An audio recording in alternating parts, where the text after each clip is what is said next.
So, hey, today's guest that I have with me is Lucy Gerland.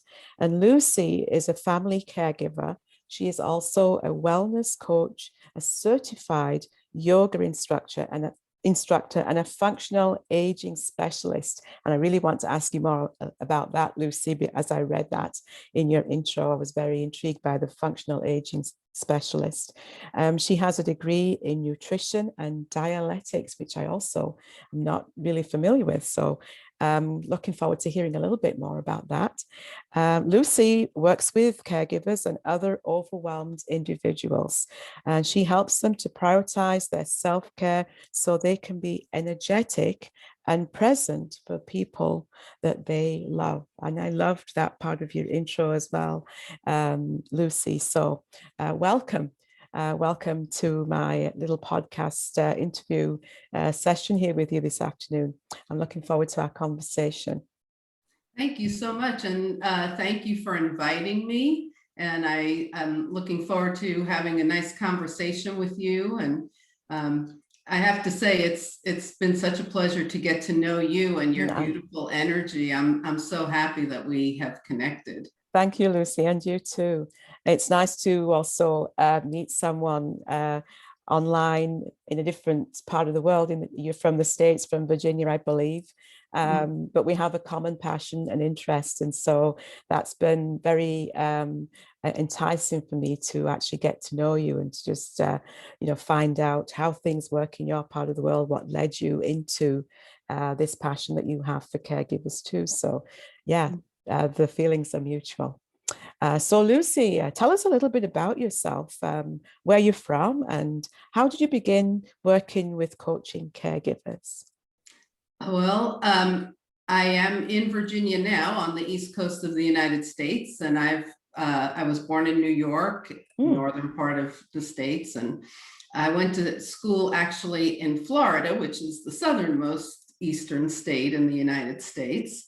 And I went to school for nutrition and dietetics. My degree is in that. I became a registered dietitian, which I worked very clinically with people, on who had specific diseases, diabetes and kidney disease, and setting up diets and things for them.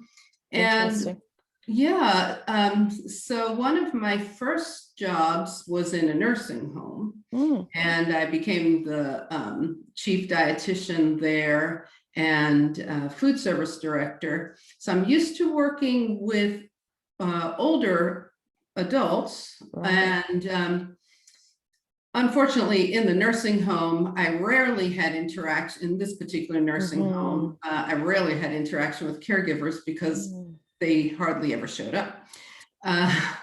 But over time, I got more and more, took my nutrition into the fitness world, and I worked with athletes, and I've also over time studied various energy practices. So it's all just very interrelated. I became a yoga teacher. So it's a very holistic approach to wellness that I take. And I was a caregiver for both of my parents, now deceased, and currently am a caregiver for my uncle, who is in his 80s. And I've worked, I'm sorry. I did work with, and I do work, but my job for the past 25 years, which I recently retired from, was working with family caregivers of older adults. I would do a lot of educational activities for them, which is more like just transfer of information. Right. But in coaching, I'm not transferring information. I'm helping people to find the information, the wisdom that's inside of them. Right. Yeah. Those are some really great points that you've brought out in just what you said there. And I'm a couple of things that just struck me as you were speaking. One of them being that you said that when you worked in the care home looking after elderly people, that often the caregivers did not actually show up.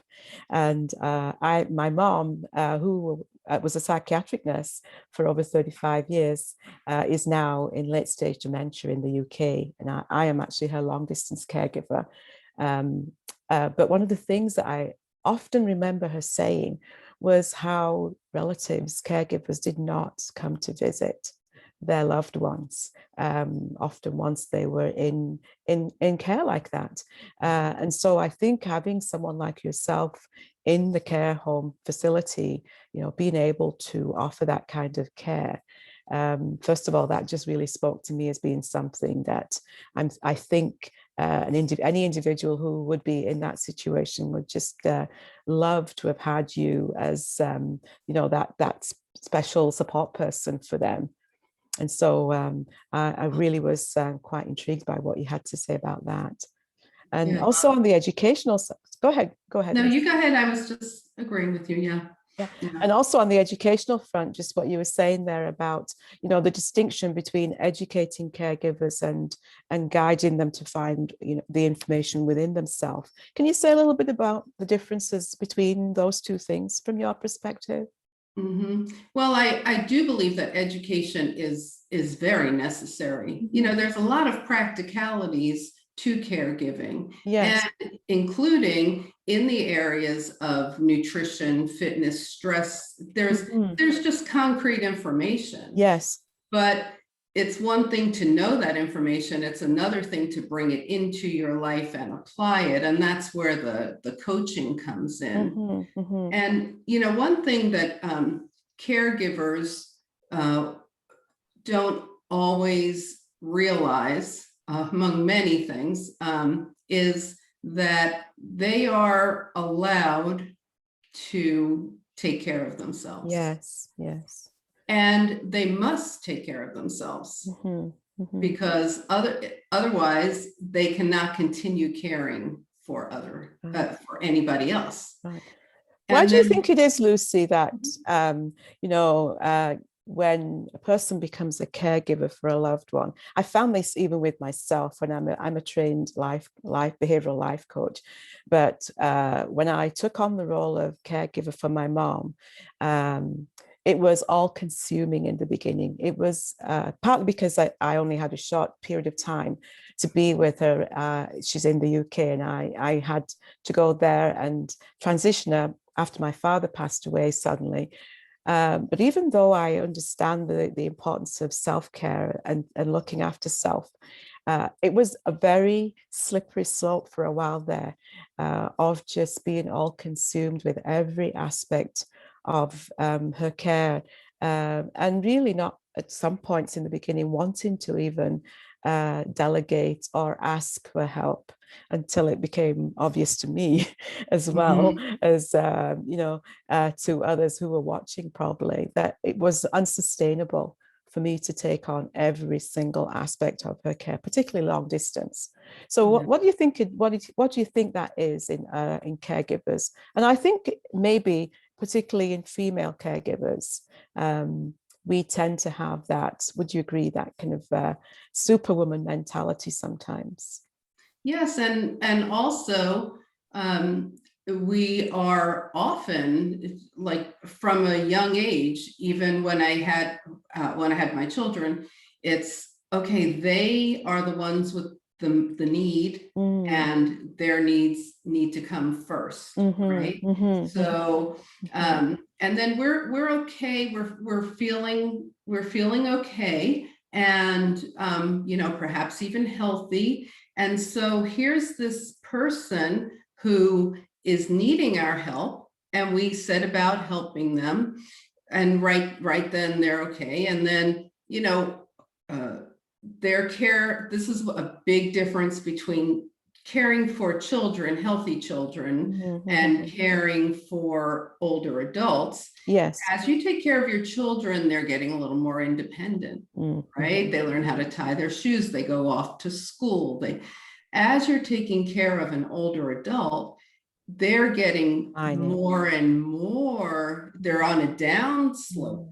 And so you start out, okay, I'm fine, you know, I can take mom to the store, I can take her to her doctor's appointments. And then, okay, this week she needed to go to one doctor, next week she needs to go to 2 doctors. And besides going to the store, I also need to do this. And so it starts to build up, and you're just used to doing it, and you just take that on, and then you don't realize that, wait a minute, I have not had a moment to myself. I have not taken any any time to just be calm and centered. I haven't exercised. I have, my eating habits have gone downhill because it just happens gradually. And so it's it's the same with a lot of our, let's say with a lot of our health processes.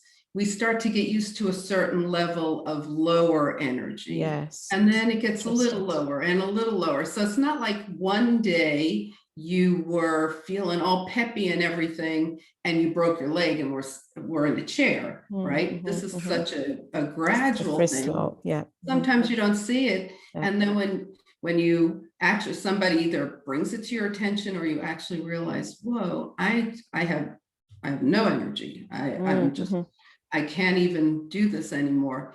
It's because it came on, right? Yeah. As you know, I'm also a coach to caregivers and to survivors of brain injury and other serious illnesses such as stroke and dementia. I also just find it interesting that and somewhat frustrating, I think, but often in the caregiver journey as well, there is not a lot brought out in terms of nutrition and the importance of exercise. And I'm very passionate, as we've shared in conversation, to help caregivers, particularly women, to reclaim that sense of inner calm that you've mentioned. You know, how do we get back in touch with that inner part of ourselves, where that quiet place that we can go, even for 5 or 10 minutes a day of just quiet, respite, as we've discussed before as well.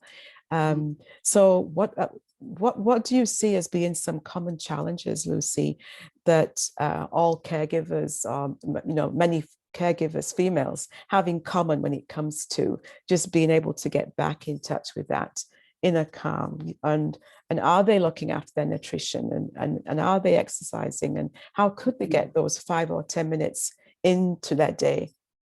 Well, time is one issue, of course, because you're taking on caring for another person. And, again, that care is generally, the care needs are increasing rather than decreasing over time.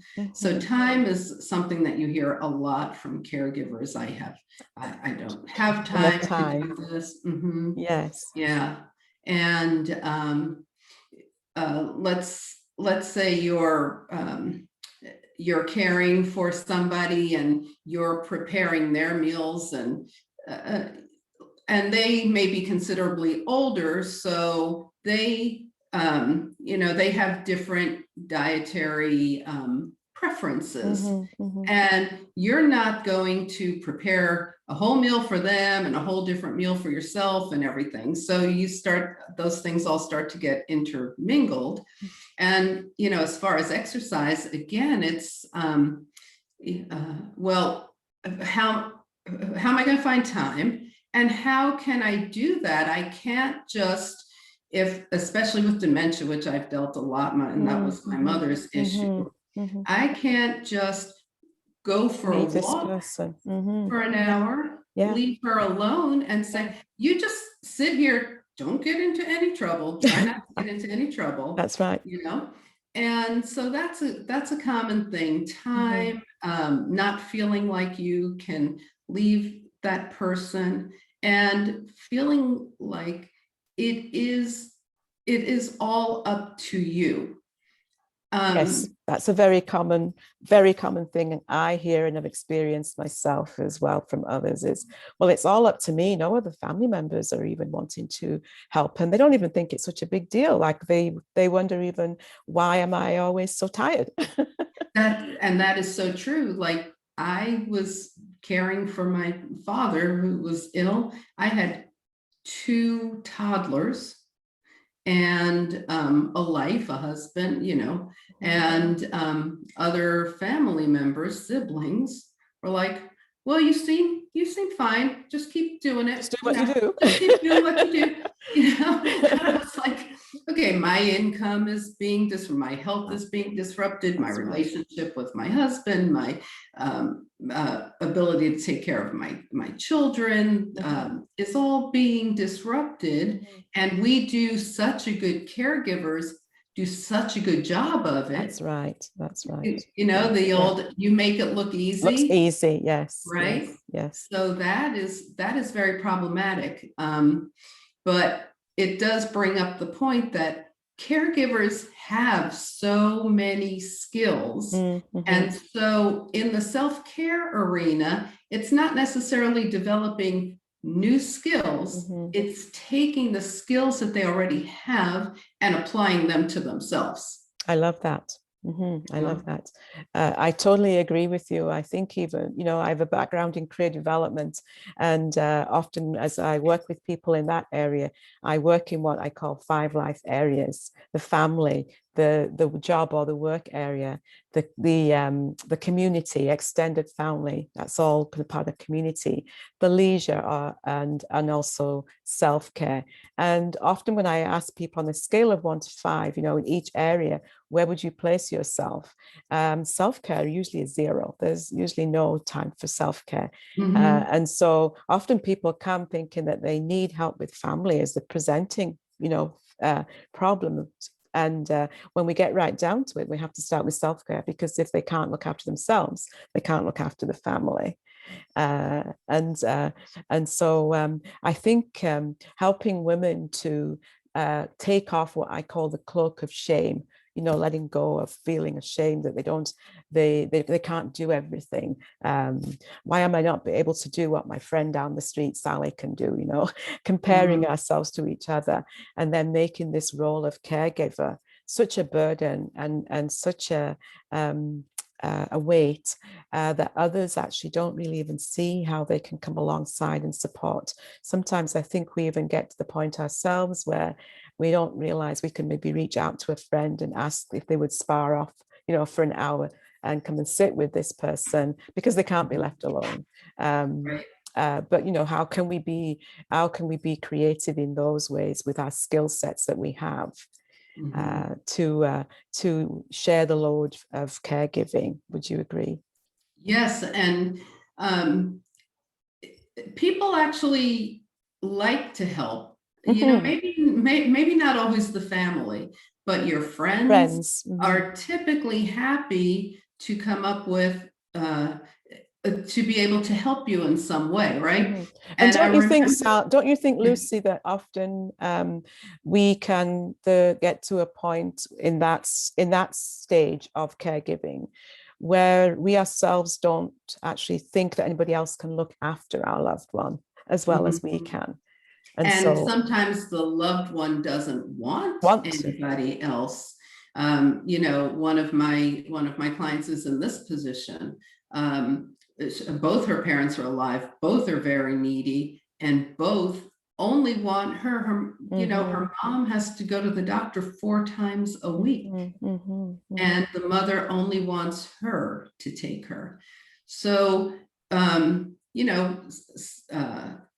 sometimes you get guilt tripped by that person. Like my mom was always fond of saying, I gave you she didn't know she was saying this. She had dementia. It was her dementia. I gave you everything and you treat me like this. And so, there can be a lot of guilt involved in everything.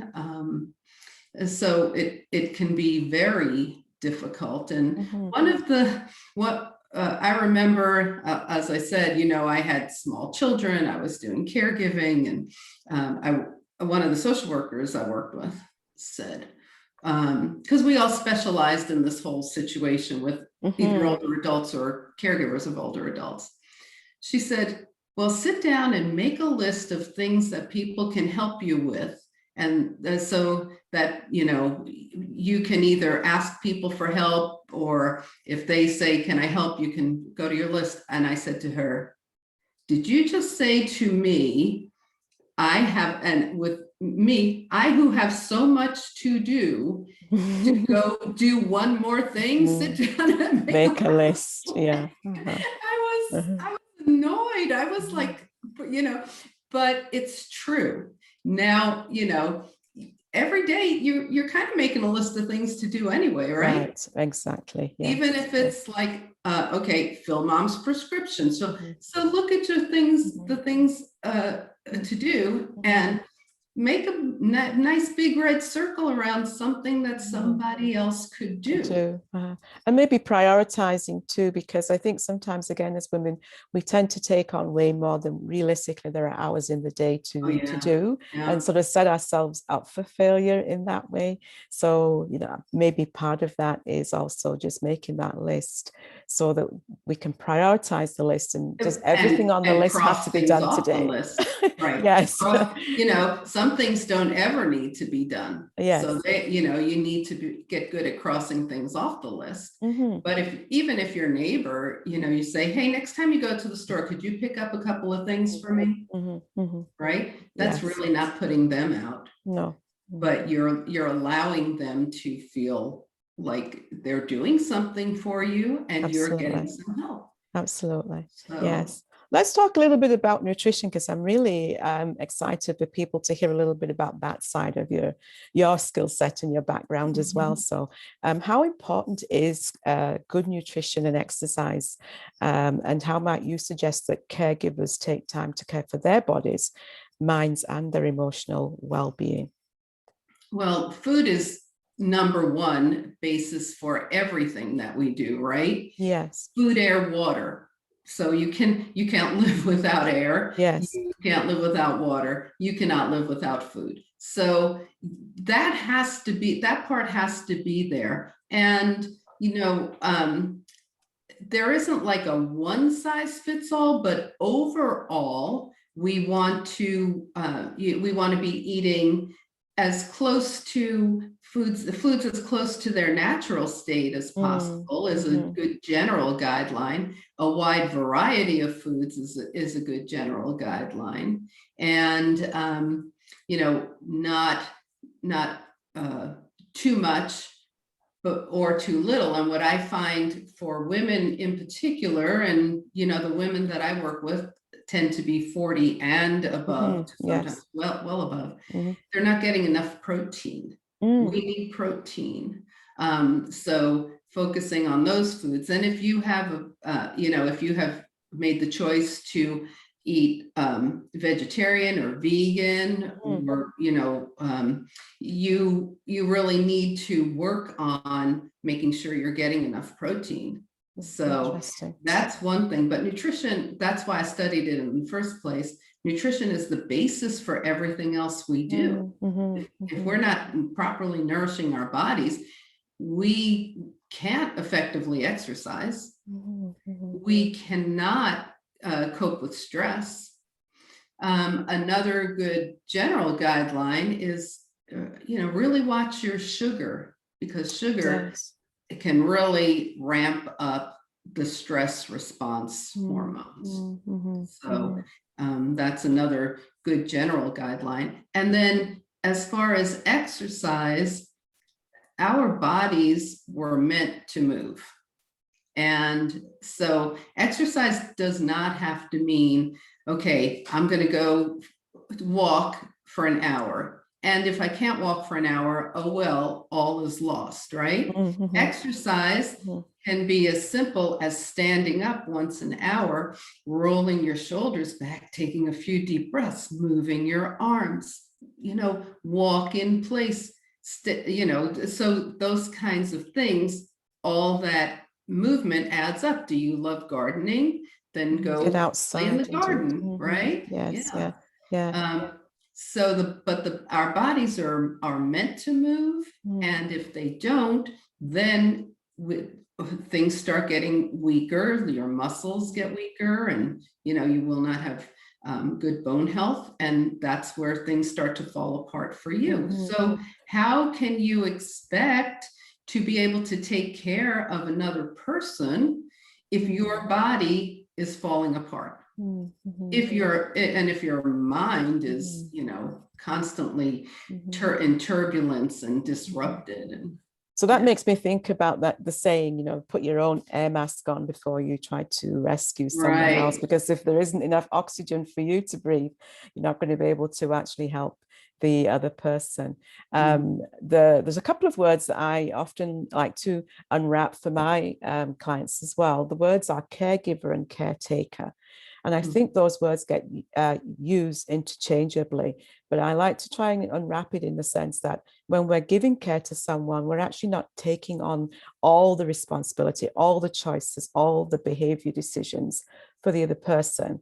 Where they're able to, we actually empower them to do some of these little things for themselves as they're able with support, as opposed to being a caretaker who actually feels responsible to do absolutely everything all the time, in every way, behavior, decision making. And I do actually often see caregivers kind of getting those lines blurred. And sometimes they take on things that in reality, it may take the loved one a little bit longer, or the person they're caring for a little longer, but they actually could do some of those things themselves with a little less support. And it would empower them to feel confident in themselves that they aren't completely, out to pasture. Do you see the connection between those two types of caring being maybe mixed up a little, Lucy? Oh, yes. And you said empowerment, which is so important. As a caregiver, you want to make sure that you are allowing your loved one or the older person or that you're caring for to do as much as possible for themselves. Yes. You have to, even if it takes them a little longer, even if they get it wrong, even if you might have to clean up a little bit more after that. But that is a good distinction, caregiver versus caretaker, because yes, a caretaker, you think about somebody who you say, okay, go clean up go weed the gardens and leave me a beautiful finished product. Yes, absolutely. Yes.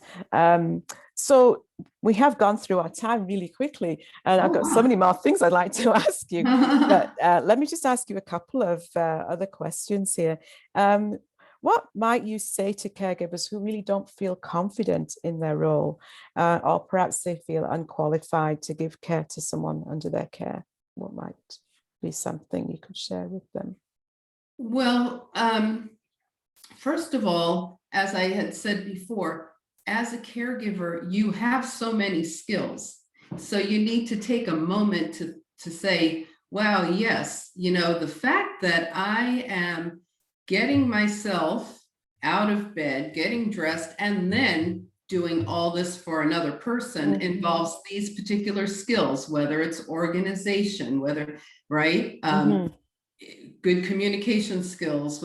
So you need to start looking at all the skills that you currently possess that you're using for your caregiving. And as far as when you don't feel confident doing something, or you feel like something is too much for you, which is very valid, that could be a signal to you. If you weigh 100 pounds and you're caring for a person who weighs 160 pounds and they need assistance with toileting, and you're trying to lift them and stuff, that might be outside of the realm of something you should be doing. You could severely injure yourself. It's a really good point. Yes. And that's when you need to look for outside help. Yes. So there is none of us who are competent at doing everything. Really good points. Yes. You have to say sometimes, no, I need help with that. And if those, if you do have siblings and maybe they won't come around for hands-on care. They won't do, but maybe they can balance the checkbook, get the bills paid, give you money. Yes. Right? Yes. I sacrificed income for caregiving. So if I have a sibling who is still at their full-time job making plenty of income, I say, hey, how about you pay for mom's whatever, right? Yes. So yes. I love those. I love those tips, Lucy. Think about the skills that people have and have the things that you do fit with those skills. So my sister, for instance, I know we're kind of over time, but I just want to say. That's okay. My sister was the entertainer for my mother. She would take her to fun places or do fun crafts with her or just sing. And, for a long time, I was like, I'm doing all this drudge work and she gets to what? Sing and laugh. Do all the fun stuff. Right? Yeah. But that was her talent. That's her talents and those are her skills. Even though it felt unfair to me until I realized that is her talent. She was making our mother so happy. Yes. And that is just not my personality. I'm not that bubbly type. I'm more, concrete. This is what we're going to do. This is, so let them use their skills. Yes. And my brother took care of the banking situation. So even though I was the one doing the majority of the care, they could help in their own way. Right? Yes. Even if it's the tiniest way, it could still give you five minutes. Maybe they're the relative or the person that can come and just play a game with the person or play cards or have tea, right? Yeah. So I can either, even if it's just relieving me so that I can run to the store and get my mom's prescription. That way I don't have to load her into the car and drive with her and unload her. And so did that answer? It did, and I think I love that I love that you brought out the whole idea of working within your skills and your strengths, and also your gifting and passion. We all have unique gifts and skills and passions that sometimes we're using them so easily that we don't even recognize ourselves that that's a gift or a talent that we have. And people have at least 1,200 skills at their disposal. Sometimes as caregiver, yes. So okay, I'm going to get a book and start writing down all of mine. I had no idea the number was 1,200. Yes, between 750 and 1,200 skills most adults have at their disposal, and I love working with these because often the moms, the busy moms, the entrepreneur moms, the caregiver moms. We just think of ourselves as moms, or we're just doing this, but often they don't realize that the organization skills, leadership skills, scheduling, chauffeuring, these are all skills that they're using so automatically and making it look so easy that they themselves often don't realize that they are very multi-talented. But it's okay to let somebody else use their skill sets or use their talents to also support them in their role as caregivers, so that the burden is lighter for all parties concerned. So I love that you brought out the skills and just bringing along family members and allowing them to use their talents where they can to support you as the caregiver. I would love to keep going with you, but I want our audience to stay with us through this interview. So I'm going to have you back so that we can continue the conversation. But thank you so much for just taking some time out of your day today, Lucy, to just come and share with some of my people that I am trying to get the message out to and encourage around caregiving. And I look forward to further conversations with you. Thank you. It was great being here, and thanks again for having me. I'll look forward to talking with you again soon.